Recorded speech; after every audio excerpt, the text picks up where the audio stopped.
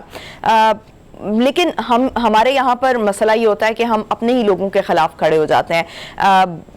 تو کیا آپ سمجھتے ہیں کہ کس طرح سے اپنا احتجاج اس ٹائم پہ جو ہے وہ ریکارڈ کرانا چاہیے؟ کیونکہ بہرحال جو احتجاج تھا وہ آپ کی طرف سے بھی ریکارڈ کرایا گیا اور کچھ دیگر سیکٹ کی طرف سے بھی جو ہے یہ ریکارڈ کرایا گیا تھا اپنا احتجاج اس پر۔ یہ دیکھیں، یورپ کے ساتھ ڈیل کرنے کے اپنے طریقے ہیں، ان میں زیادہ مناسب طریقے تو یہ ہیں کہ اس میں سفارتی انداز ہو۔ ریاست جو ہے وہ یقیناً اس سلسلے میں بہت اہم کردار ادا کر سکتی ہے۔